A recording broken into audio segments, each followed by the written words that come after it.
नमस्कार, मैं हूं तन्वी और अपने तमाम दर्शकों का दिल से स्वागत करती हूं आपके खुद के ही पसंदीदा कार्यक्रम रियल बाजार में। दोस्तों, रियल बाजार एक ऐसा कार्यक्रम जिसमें हम उन तमाम बातों की जानकारी अपने दर्शकों तक पहुंचाते हैं जिसे जानने के बाद हमारे दर्शकों के लिए अपना मकान या फिर अपना फ्लैट खरीदने का सपना जल्द से जल्द साकार हो सके और साथ ही साथ उस रास्ते में आने वाली तमाम रुकावटों, तमाम परेशानियों से वो निजात पा सके।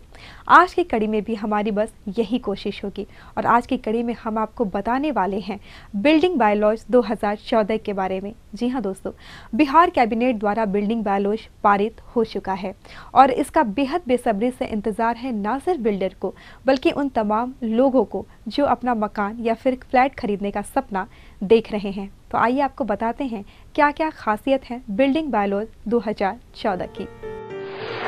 बिहार बिल्डिंग बायलॉज 2014 के पास होते ही बिहार में प्रॉपर्टी बाजार में तेजी के आसार हैं और आम लोगों के घर के सपनों को साकार होते देखा जा सकता है। 10 दिसंबर 2012 से बिहार बिल्डिंग बायलॉज पर रोक लगी थी और तब से आज तक नए भवनों के निर्माण पर ग्रहण सा लग गया था।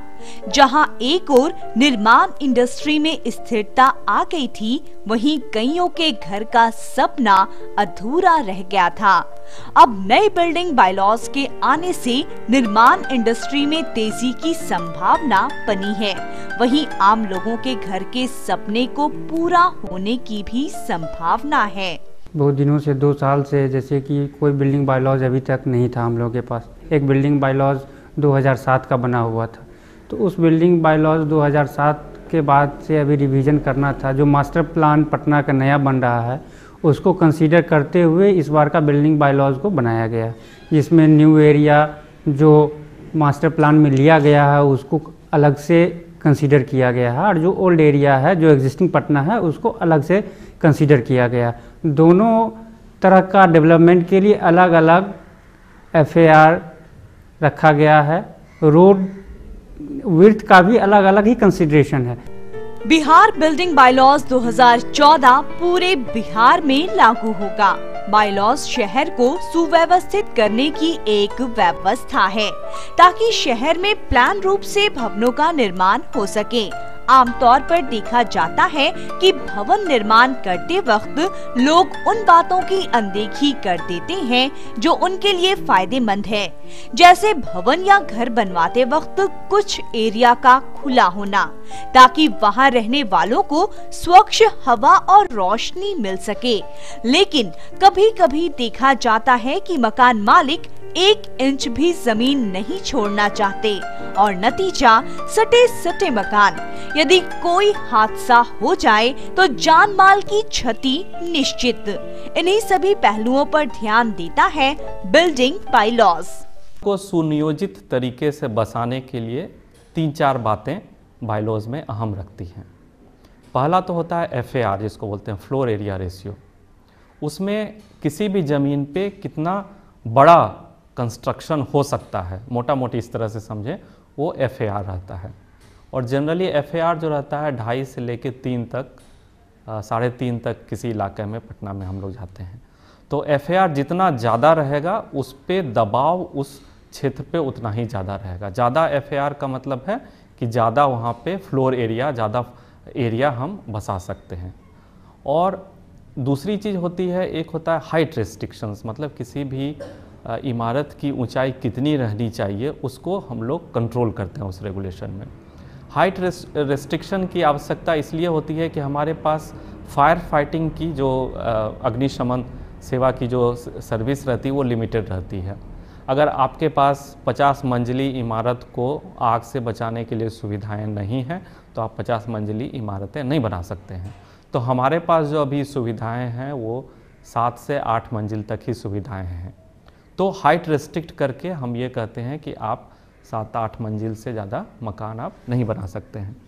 और तीसरा चीज़ जो होता है कि वो होता है कि सड़क की चौड़ाई। सड़क की चौड़ाई भी अहम भूमिका निभाती है कहीं के भी प्लानिंग के लिए।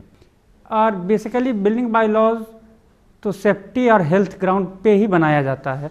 हाँ, इसके लिए एक भारत सरकार में नेशनल बिल्डिंग कोड होता है, वो नेशनल बिल्डिंग कोड एक मोटा मोटी बिल्डिंग का सेफ्टी और हेल्थ के हिसाब से बनाते हैं, और हर एक स्टेट, हर एक म्यूनिसिपल कॉरपोरेशन, हर एक म्यूनिसिपल काउंसिल, नगर पंचायत को अपना भी पावर है कि वो बिल्डिंग बायलॉज में थोड़ा मोड़ा मॉडिफिकेशन करके बना सकता है। बिल्डिंग बायलॉज का पालन करना हर भवन निर्माणकर्ता का कर्तव्य होना चाहिए, ताकि वे अपने शहर को सुंदर बनता देख सकें, वहां रहने पर गर्व महसूस कर सकें। बिहार की राजधानी पटना के संदर्भ में बिल्डिंग बायलॉज की अहमियत और भी मायने रखती है। कारण पुराना शहर होने के कारण पटना की टाउन प्लानिंग नहीं हो पाई, हुई भी तो आधी अधूरी। ऐसे में पटना अनप्लान्ड सिटी के रूप में उभरा। हम लोग की मानसिकता है कि हम अपने शहर के बीचों बीच में रहें, कोई शहर से दूर नहीं रहना चाहता है। तो सेंट्रल एरिया जिसको कहते हैं कोर ऑफ द सिटी, तो लोगों का प्रेशर रहता है कि कोर ऑफ द सिटी के नज़दीक रहें। तो इसमें क्या हुआ कि जैसे ही माइग्रेशन हुआ तो सबको रोज़गार चाहिए, सबको आवास चाहिए, मूलभूत सुविधाएं चाहिए, school, college, hospital, police station, fire station, जो भी सुविधाएं हैं, शहर की आवश्यकताएं हैं, उसका दबाव शहर पे बढ़ते जाता है। 10 दिसंबर 2012 के पहले भी बिल्डिंग बायलॉज 2007 पास हुआ था, लेकिन बायलॉज में बहुत सी खामियों के कारण भवन निर्माण में इसकी धज्जियां उड़ती रहीं। जहां एक और बिल्डर्स अपने फायदे के लिए इनकी खामियों का फायदा उठाते रहे, वहीं दूसरी ओर आम लोगों ने भी बिल्डिंग नियमों का पालन करना उचित नहीं समझा। ऐसे में शहर के बिल्डिंग निर्माण पर प्रतिकूल असर पड़ा। आए दिनों माननीय उच्च न्यायालय के अवैध भवन निर्माण पर नोटिस से आम उपभोक्ताओं पर बुरा असर पड़ा और निर्माण इंडस्ट्री को धक्का लगा। बायलॉज में और आज के बायलॉज में दोनों में बेसिक डिफरेंस क्या है कि पुराने बायलॉज में 11 मीटर से ऊंचे बिल्डिंग को हम लोग हाई राइज बिल्डिंग मानते थे, और इसमें 15 मीटर से ऊंचे बिल्डिंग को हाई राइज मानेंगे। 15 मीटर तक के बिल्डिंग को हाई राइज नहीं कहा गया है।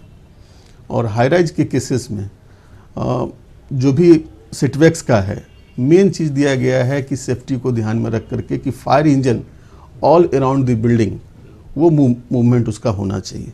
ठीक है, तो फ्रंट सेटबैक तो जो है वो है ही, उसके अलावा और जो बाकी सेटबैक्स बचा है उसमें भी मिनिमम 4.5 मीटर का उसमें ख्याल रखा गया है कि फायर इंजन उसमें ऑल अराउंड बिल्डिंग के मूव कर सके।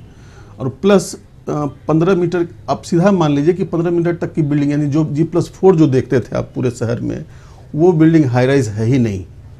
और बेसिक पैमाना कर क्या दिया गया कि 800 वर्ग मीटर, उसका मतलब होता है कि लगभग 6.5 कट्ठे के ऊपर ही हाई राइज बनेगा।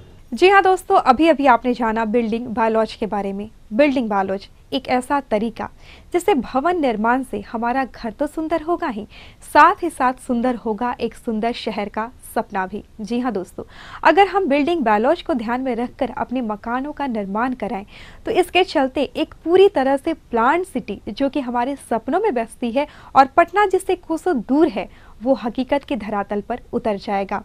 ऐसे कई सारे शहर हैं जो इस तकनीक को अपना रहे हैं, इस तरीके से अपने भवनों का निर्माण करा रहे हैं, और हमारे पटना में भी इस चीज़ की शुरुआत होने वाली है, जिससे निश्चित तौर पे हमें सिर्फ और सिर्फ फायदा पहुंचेगा। आगे भी ऐसी बहुत सारी बातें हैं जो इस विषय में आपकी विषय वस्तु को और भी साफ करेंगी, लेकिन उन सब के लिए आपको थोड़ा सा इंतजार करना होगा, क्योंकि हम बस एक छोटे से ब्रेक पर जा रहे हैं। आप कहीं मत जाइए, देखते रहिए हमारे साथ रियल बाजार।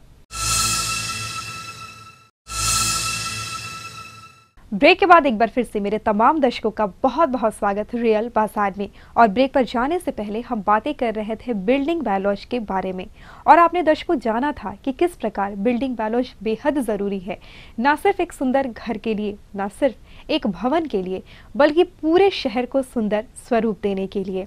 और एक तरह से हम कहें तो हमारे पटना के खुशकिस्मती के दिन लौटने वाले हैं, क्योंकि एक तरफ जहां बिल्डिंग बायलॉज 2014 बनकर तैयार है, वहीं तैयार है हमारा मास्टर प्लान 2031 भी। जी हाँ दोस्तों, शहर के विकास के लिए, शहर को एक सुंदर रूप देने के लिए, शहर को एक व्यवस्थित रूप देने के लिए इन दोनों चीज़ों को लाने की तैयारी है। अब देखना ये है कि आने वाले दिनों में ये दोनों चीज़ें किस प्रकार से हमारे शहर का काया पलट कर रही हैं और पटना की खूबसूरती को, जो अपने आप में एक ऐतिहासिक समृद्धता को भी समेटे हुआ है, उसमें किस प्रकार से आधुनिकता का पुट डाल रही हैं। 2014 बिल्डिंग बायलॉज की अहमियत पटना के लिए इसलिए भी जरूरी है कि पटना ही बिहार का एकमात्र शहर है जहां एक ओर जनसंख्या का दबाव है, वहीं भौगोलिक रूप से भी इसकी स्थिति ऐसी नहीं है कि इसका विस्तार आसानी से हो जाए। आज पटना की जनसंख्या 24 लाख के आसपास है और 2030 तक 50 लाख होने की संभावना है। ऐसे में ये बहुत ही जरूरी है कि बायलॉज के अनुसार भवनों का निर्माण हो ताकि शहर की शक्ल और सूरत में निखार आ सके।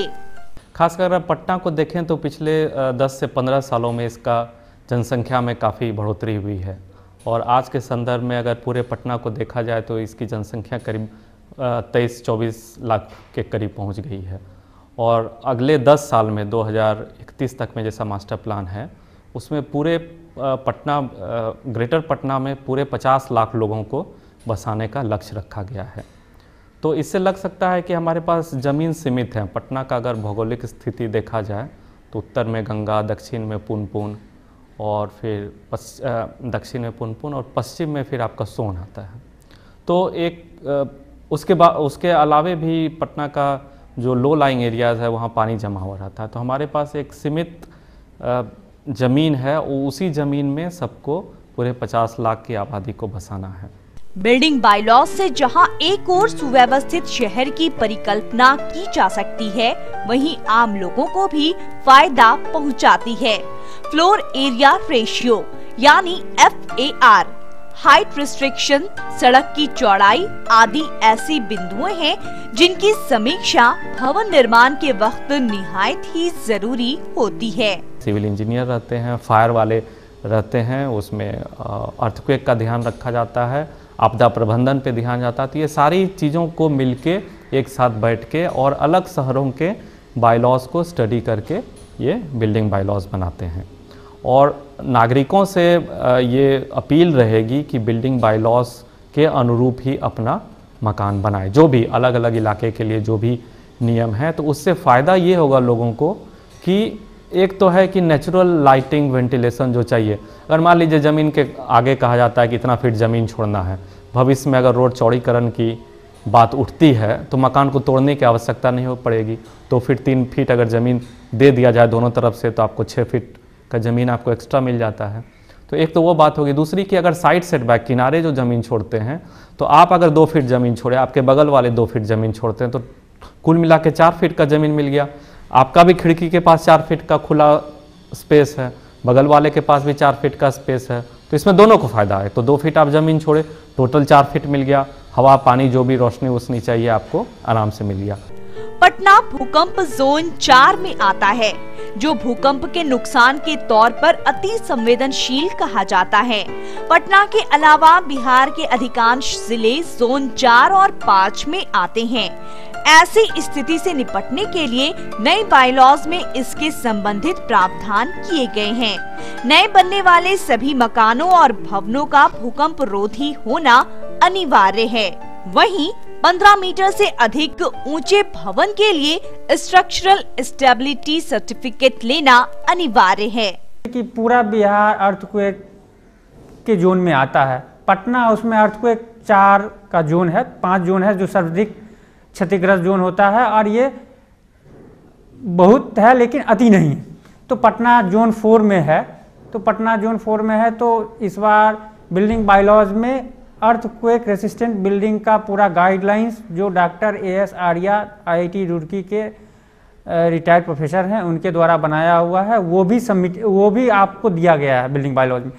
बिहार बिल्डिंग बायलॉज में सेफ्टी को लेकर जहां टाउन प्लानरों ने चिंता जताई है, वहीं पर्यावरण को लेकर भी संवेदनशील है। पर्यावरण के लिहाज से आपका शहर उत्तम हो, लोग स्वच्छ हवा ले सकें, इसके लिए बायलॉज ने साधारण भवन के लिए 5% जमीन पेड़ पौधे के लिए सुनिश्चित की है। वहीं बहुमंजिले इमारतों की कुल भूमि का 10% हिस्सा पेड़ पौधों से कवर करना होगा। एक कंसेप्ट है इसमें कि आप हेरिटेज बिल्डिंग है तो उसके अकॉर्डिंगली आप अपने बिल्डिंग का फैसाड ट्रीटमेंट कर सकते हैं, अकॉर्डिंगली आप उसका कलर कम्बिनेशन को कर सकते हैं, हार्मोनिकल रिलेशनशिप बना सकते हैं। तो ये सब कंसीडरेशन करना पड़ेगा। एनवायरमेंटल कंसर्न भी है, बड़े बड़े प्रोजेक्ट के लिए एनवायरमेंटल कंप्लाइंसेस कराने पड़ेंगे। दोस्तों, आज आप देख रहे हैं बिल्डिंग बायलॉज के बारे में कुछ खास बातें, और आपने जाना कि किस प्रकार बिल्डिंग बायलॉज 2014 में ऐसे कई सारी प्रावधान हैं, ऐसी कई सारी चीजें हैं जिसे अगर ईमानदारी पूर्वक हमारे शहर में लागू किया गया तो यकीन माने हमारे शहर को खूबसूरत रूप देने से कोई नहीं रुक सकता। बस जरूरत है एक छोटी सी कोशिश की, और इसी कोशिश के तहत आ रहा है सिर्फ और सिर्फ हमारे लिए, आपके लिए, हम सब के लिए हमारा बिल्डिंग बायलॉज 2014। और देखते हैं इसके आने से हमारे शहर को किस प्रकार सुंदर, निखरा और मॉडर्न रूप मिलेगा। इसके साथ ही फिलहाल यहाँ वक्त हो चला है एक छोटे से ब्रेक का, लेकिन ब्रेक के बाद भी आप हमारे साथ बने रहिए, क्योंकि अभी बहुत सारी ऐसी बातें हैं जो हमें आपसे कहनी है, जो हमें आपको बतानी है। तो देखते रहिए रियल बाजार।